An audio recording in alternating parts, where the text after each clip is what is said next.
Bonjour.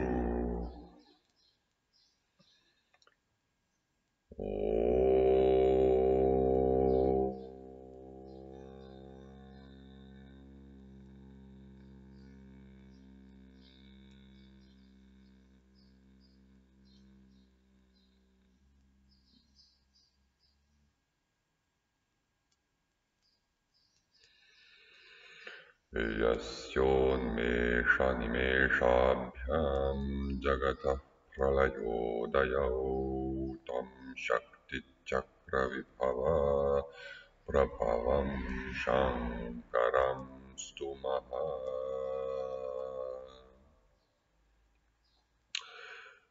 Aujourd'hui, un nouveau verset du Vijnana Bhairava Tantra, qui est une collection d'expériences d'éveil, composée en Inde, peut-être au Cachemire, aux alentours du 9e, 10e siècle. Aujourd'hui, le verset 90, l'expérience du A. Je vous le lis d'abord en sanskrit que vous trouverez translittéré sous cette vidéo. Om Abindum Avisargam Cha Akaram Japato Maham Udeti Devi Sahasa Jnana Omkha Parameshvaraha. En récitant un A infini, sans y ajouter une résonance nasale ni un soupir, un A simple. Ô déesse, surgit le torrent de connaissance, le Seigneur suprême. Surgit le torrent de connaissance, le Seigneur suprême. Donc on s'assoit confortablement et les yeux ouverts, les 5 sens ouverts comme une maison dont les portes et les fenêtres sont grandes ouvertes.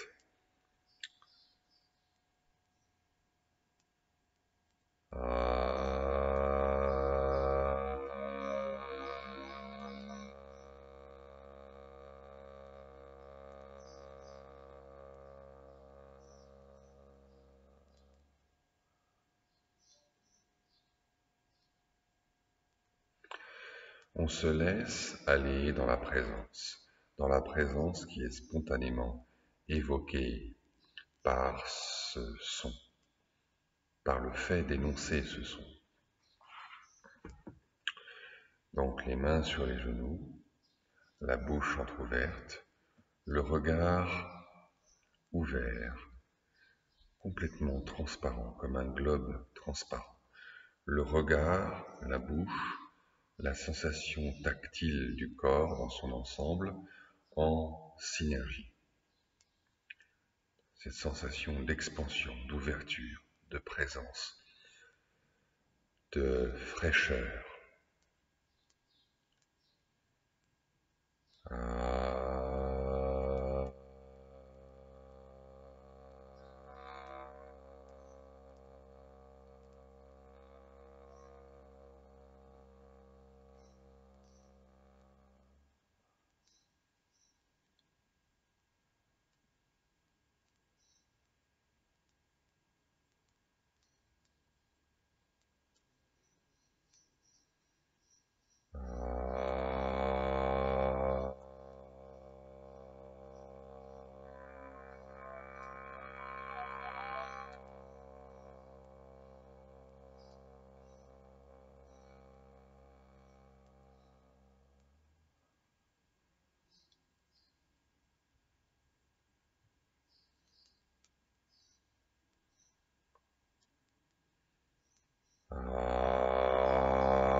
A est le son le plus simple, le son premier, le son primordial.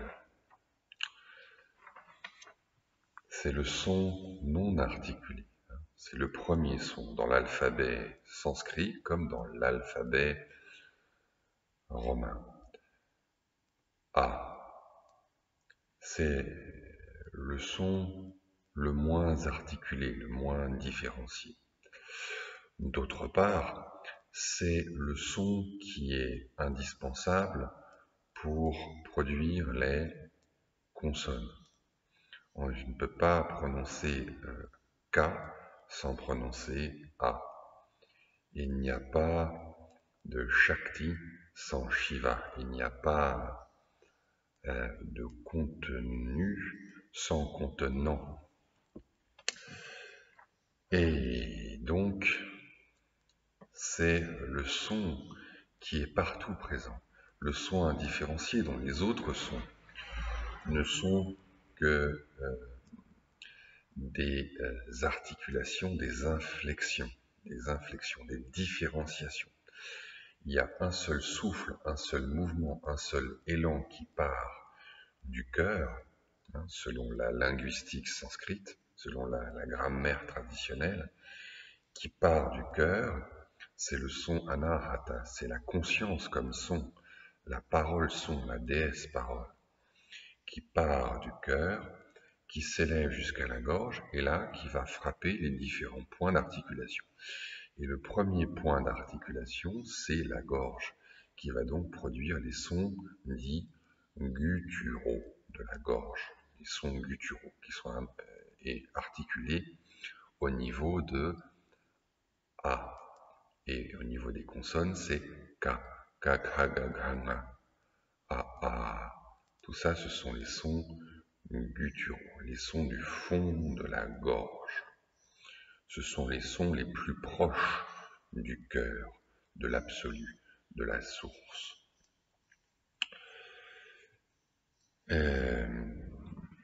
Et par conséquent, dans toutes les traditions tantriques, comme dans la Bhagavad Gita et dans les Upanishads, etc., le son A est le son du Brahman. Même le son Om, le bourdonnement Om, commence par A, puisque O c'est A plus OU. A, OU, O, Om. Et parfois on prononce A, O.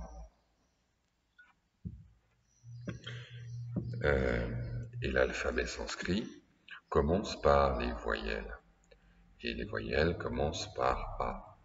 A, I, U, Ri, Li, E, I, O, Ao, Am, A.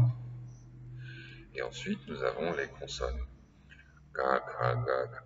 Et vous voyez, ça commence par les sons du fond de la gorge, et peu à peu, on remonte tous les points d'articulation vers le devant de la bouche, et en finissant par les nasales. Ga, ga, ga, ga, na, cha, cha, ya, ya, nya. Da, ta, da, ta, na, da, ta, da, ta, na, pa, pa, ba, pa, ma. Ya, ra, la, wa, sha, sha, sa, ha, ksha. Donc vous voyez, on commence par les gutturales, K, et on finit par la série des bilabiales, Ba. Et ensuite, il y a d'autres semi-voyelles qu'on appelle les semi-voyelles, Yara, Lava. Tout cela est extrêmement rationnel. La grammaire sanskrite est à la fois rationnelle et spirituelle. Elle reproduit l'ordre de la création, l'ordre des choses à l'intérieur du corps, car l'ordre de la parole et l'ordre du cosmos se correspondent, évidemment. Le commentateur Shivopadhyaya est assez bavard là-dessus. Il nous offre ce commentaire que je vais vous lire, que je vais essayer de vous lire intégralement. Le bindu, c'est le point, la résonance nasale, est la conscience globale. La conscience globale, avibhaga samvedanam, la conscience indivise. Connaissance de la non-dualité. Advaita Jnanam, connaissance qui est non-dualité, la pleine conscience, le regard global, ouvert. Le Visarga, on peut traduire aussi par soupir, un soupir, est l'activité qui fait jaillir le déploiement de la dualité. Donc, Am, que l'on écrit en sanskrit avec un point, symbolise l'unité, et qu'on écrit en sanskrit avec 2 points, symbolise la dualité qui se manifeste au sein de l'unité. Il se présente symboliquement, le Visarga, comme l'émanation des phonèmes extérieurs, depuis A jusqu'à Ksha, donc tous les phonèmes, toutes les syllabes de l'alphabet. Or, le premier phonème, A, est dépourvu de ces autres phonèmes du Bindu et du Visarga, c'est le son pur. Il est ce dont la cause et l'agent sont imperceptibles. Il n'est ni cause ni effet. À travers ce A nu, on prend conscience de cet insurpassable Anuttara, qui consiste à ne penser à rien,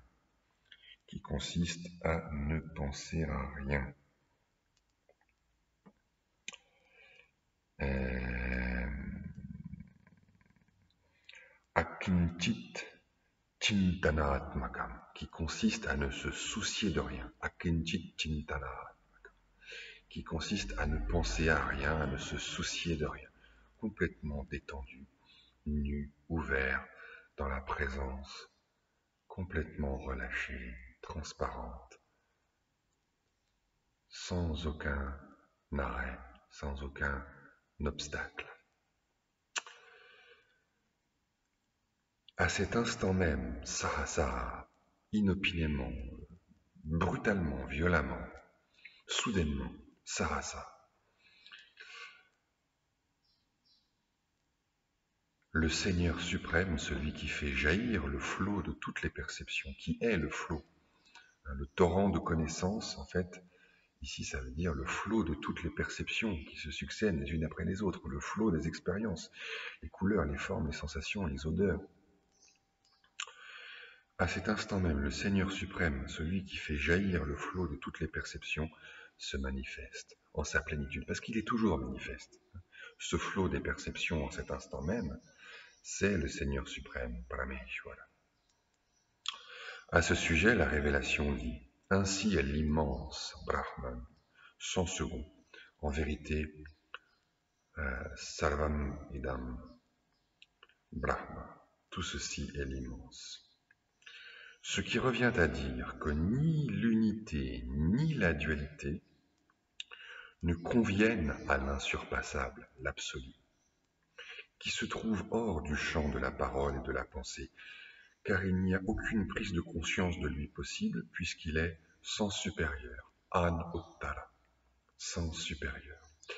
Ni l'unité, ni la dualité, ni l'état de sommeil profond, ni l'état de veille, ni l'état d'indifférenciation, ni l'état de conscience des différences, ni l'un ni l'autre, non pas par rejet, mais par inclusion. L'absolu, la pleine conscience embrasse tout cela, comme l'espace qui embrasse tout. Ceci est conforme au sens de ce verset de la Révélation, Shruti, donc probablement une Upanishad, qui dit à propos de celui qui est dans ce royaume de l'insurpassable, dans cet état de pleine conscience, il le proclama par l'absence de parole. Écoutez, il devint silencieux. Avachanena eva provachasa. Tushnim babhuva, il devint silencieux. Avachanena eva provachasa, il le proclama, il le dit en ne disant rien. Tushnim babhuva, il devint silence. Il devint silence. Il en va comme dans cette phrase. Alors là, je ne comprends pas très bien ce passage. Je le laisse de côté. Ayant médité comme il convient cet état de l'insurpassable, le bienheureux, le vénérable Shankara est de même parvenu à cette conclusion définitive. Alors là, je ne sais pas de qui il s'agit. Shri Bhagavatpadaya, Shankaracharya. Shri Bhagavatpadaya. Bhagavatpada, c'est vraiment le nom archaïque donné à Shankaracharya, le grand maître du Vedanta. Mais là, il s'agit d'un verset dont je n'ai pas trouvé la source, qui dit ceci néanmoins: il n'est pas un. Comment pourrait-il avoir un second? Il n'est ni absolu ni relatif. Il n'est ni vide ni plein, car il est non-dualité. Comment pourrais-je dire cette conclusion définitive de toutes les Upanishads? Katham sarva vedanta siddham bravimi. Comment pourrais-je dire cela qui est réalisé à travers les Upanishads, les 10 Upanishads qui constituent le Vedanta, la conclusion, la fin, l'ultime du savoir, le savoir ultime qui est la fin du savoir. Shivopadhyaya poursuit. Certains disent qu'il faut réciter un A nu, sans M ni Ha, en faisant une rétention du souffle. Cependant, le Seigneur Vamana, et là, très intéressant, auteur de la double perfection, Advaya Sampatti, l'explique autrement. Vamana, c'est quelqu'un de très important, fils d'un ministre, ou ministre lui-même plutôt, très probablement grand poète et poéticien. Vamana est l'auteur de 2 textes dans la même veine que le Vijnana Bhairava Tantra, texte que vous trouverez en annexe de mes traductions, à la fois dans le Tantra de la reconnaissance de soi et dans les 60 expériences de vie intérieure. Et dans la double perfection, Advaya Sampatti, ou dans la perfection non duelle, il y a 2 titres, 2 versions du titre, il parle de ce A, qui est à la fois récité à l'état nu et qui est visualisé, ressenti comme un A blanc au niveau dans le cœur. Et il dit ceci, Vam, le royaume du je dépasse celui de l'intellect. Il imprègne toute chose. Quand on le connaît, c'est lui qui procure la liberté. Il est la conscience, la puissance suprême inséparable du Seigneur suprême. Il est aussi la puissance de connaissance en forme de mantra. Le sens du je est le mantra traditionnel transmis. Il incarne l'essence du couple Shiva-Shakti. Pourquoi le mantra je? C'est le mantra suprême. En sanskrit, je, c'est aham. A, la première lettre, Ha, la dernière lettre, l'alpha et l'oméga. Tout est contenu dans la conscience de soi, dans la conscience de la conscience. Toutes les formes de conscience de quelque chose, la conscience de ce visage, la conscience de ces sons, ne sont que des inflexions, des formes particulières de la conscience universelle qui est la conscience de la conscience, qui est la conscience de soi, qui est la conscience je suis je, conscience de conscience, conscience pure, conscience parfaitement consciente d'elle-même, sans aucune séparation, sans aucune dualité, absolument simple. C'est ça le mantra, le véritable mantra qui est l'essence même et la vitalité et l'âme de tous les mantras. Mantra Virya. Aham, l'alpha et l'oméga. Je suis l'alpha et l'oméga, le début et la fin, le commencement et la fin. Et cela nous indique aussi quelque chose de très profond sur le plan de la pratique, car il y a, je vous rappelle, deux approches dans la pratique. Il y a deux pratiques fondamentalement. Il y a la pratique du commencement et il y a la pratique de la fin. La pratique du commencement, c'est la pratique de Shakti, et la pratique de la fin, c'est la pratique de Shiva. Donc ce mantra incarne parfaitement, aussi du point de vue de la pratique, le couple Shiva-Shakti. Shivopadhyaya continue son commentaire avec son explication Vivriti, avec une autre citation qu'il introduit en disant « Ce sens du jeu, Ahankara, l'ego, est le royaume du jeu infini, la subjectivité en sa plénitude. » Et là, il cite un long passage dont je ne connais pas la source, qui dit ceci. A, le phonème primordial dont parle... Ah non, pardon, excusez-moi, c'est toujours Vamana, toujours la perfection, la double perfection. A, qui est aussi, vous allez voir, une sorte de commentaire du Vijnana Bhairava Tantra. A, le phonème primordial dont parle ce verset, le verset 90 du Vijnana Bhairava Tantra, est Shiva, le Seigneur suprême. Le phonème Ha, qui est l'essence de la résonance et du point, est la puissance, Shakti, la souveraine. Il est dit que ce couple, Ha, est le germe de tout ce qui est mobile ou immobile, car tous les phonèmes, à commencer par Ka, sont marqués du sceau de ce germe. Les yogins qui méditent sur l'être disent que c'est l'immense sous forme de son, Shabda Brahman. On doit le contempler sans bindu ni visarga, sans résonance ni soupir, comme étant la parole visionnaire, globale.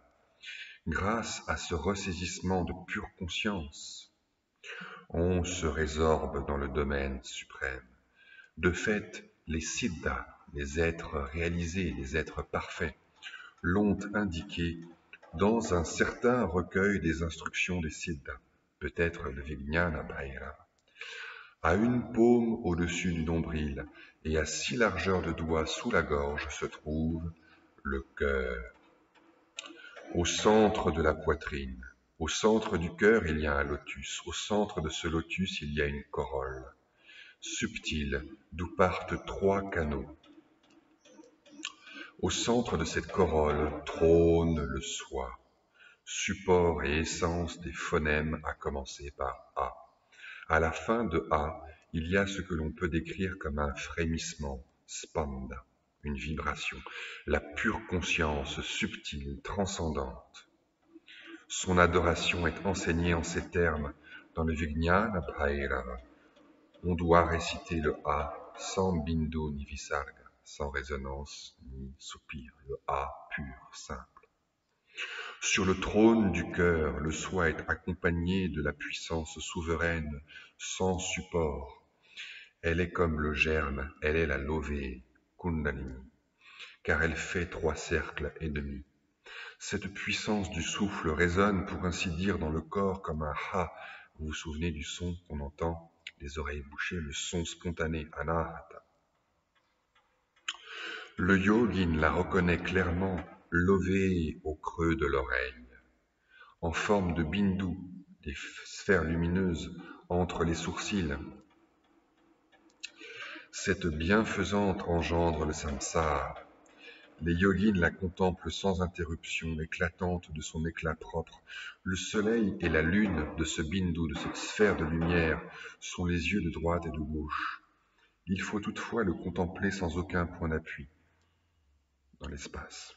On pénètre alors, on s'absorbe alors dans l'immense, éternel, Sanatana Brahman, l'absolu, l'immense, primordial.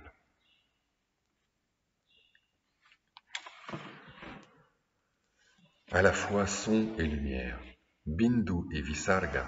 Le A sans Bindu ni Visarga veut dire le A, l'absolu, l'immense, l'espace, la pure présence qui embrasse en elle Bindu et Visarga, c'est-à-dire ces deux dimensions de lumière et de son. Le son spontané et la lumière spontanée qui ont été les thèmes des expériences dont nous avons été instruits dans les versets précédents. J'espère que vous commencez à avoir une vision d'ensemble de tout ça, de cette pratique, que l'on peut voir à la fois comme une succession d'expériences indépendantes, d'expériences d'éveil indépendantes, mais aussi comme différentes facettes d'un seul et même diamant. Et le verset suivant, 91.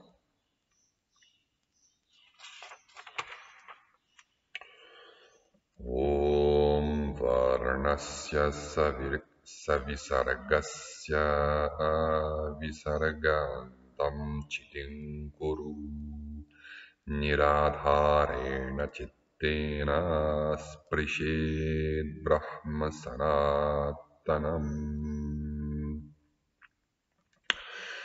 Que l'on pose l'attention à la fin d'un soupir, de n'importe quel phonème doté de soupir. Grâce à cette attention dépourvue de tout point d'appui, on touchera à l'immense primordial.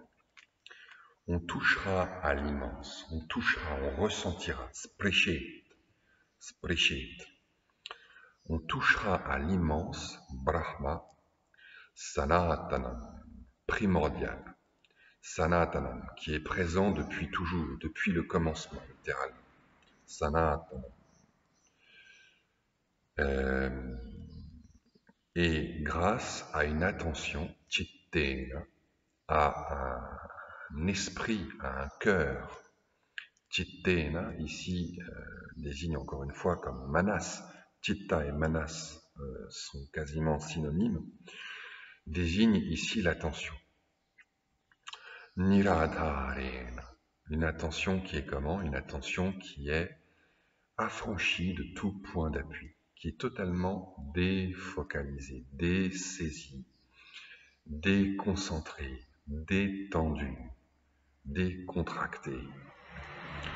Comment? Eh bien, parce qu'on a d'abord Chitim Kuru. Vous voyez, ici on a un exemple intéressant où on dit littéralement de faire conscience. Faire conscience, c'est-à-dire faire attention. Et on emploie le mot Chiti qui est habituellement réservé à la pleine conscience. Mais ici, ça désigne manifestement l'attention. Parce que l'attention, c'est la conscience contractée. Et la pleine conscience, c'est l'attention décontractée, ouverte. Ce sont deux états, deux modalités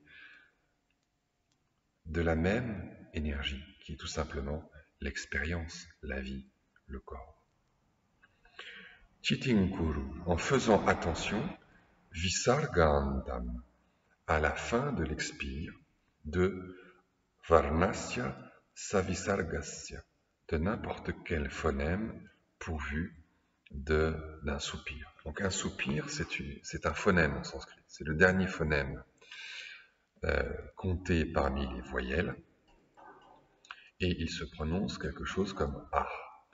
Et quand il se dit visarga, donc au nominatif singulier masculin, visarga. En général, on répète ce soupir comme une sorte d'écho à la consonne qui a précédé. Donc on va dire visargaha, shivaha. Et s'il s'agissait d'un i, comme dans chitihi, on va faire hi. Si c'est un o, dhenoho. Et si c'est un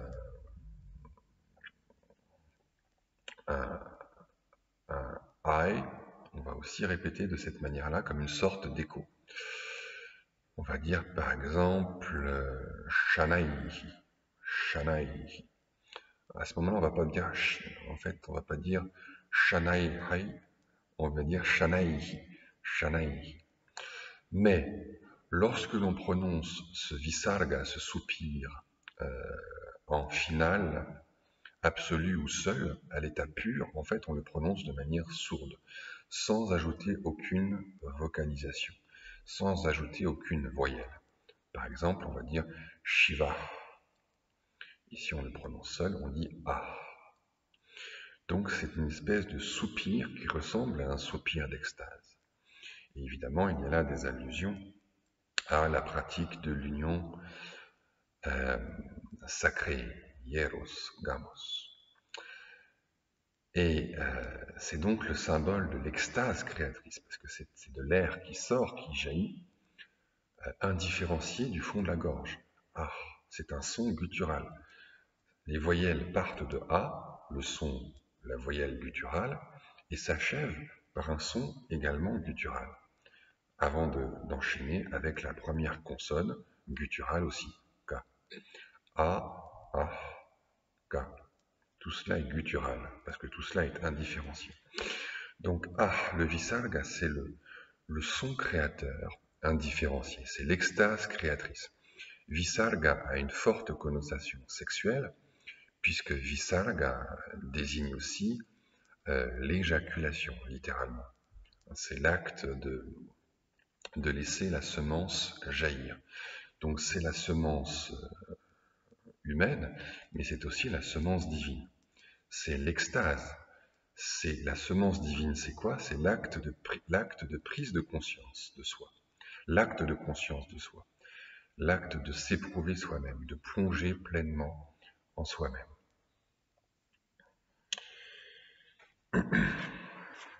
Donc dans ce cas, on s'assoit et simplement on récite, on énonce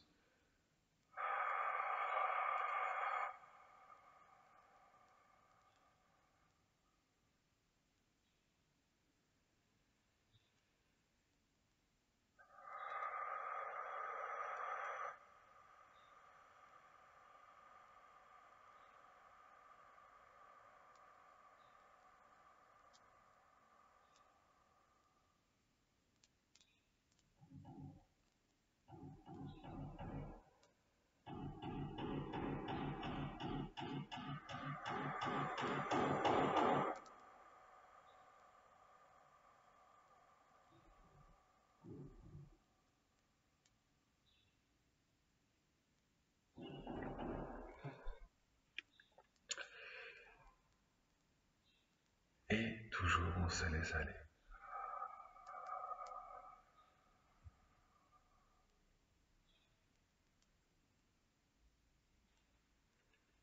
Spontanément, totalement affranchi du mental, c'est-à-dire affranchi d'une attention agitée.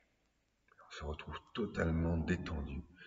Et cette fontaine de félicité, de plaisir, de joie, eh bien, s'ouvre et se met à couler. Le torrent de connaissances. Gama. Voilà, j'espère que tout cela est clair pour vous. Il y a aussi un commentaire sur ce verset-ci.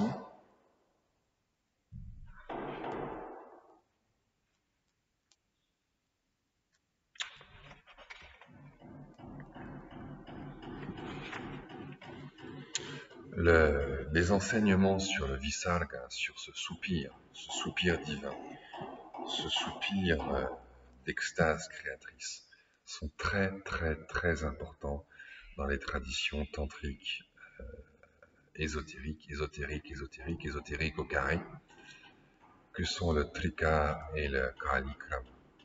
C'est véritablement très très important dans les traditions Kaola, Kubjika, Shri Vidya, etc. C'est véritablement au cœur du symbolisme. Ces deux petits points qui symbolisent l'union de Shiva et Shakti. Voilà. Mais c'est peut-être un peu trop pour une petite vidéo. Il y en a eu assez pour aujourd'hui. Donc il ne me reste plus qu'à vous remercier et à vous dire à la prochaine fois. Bonne journée.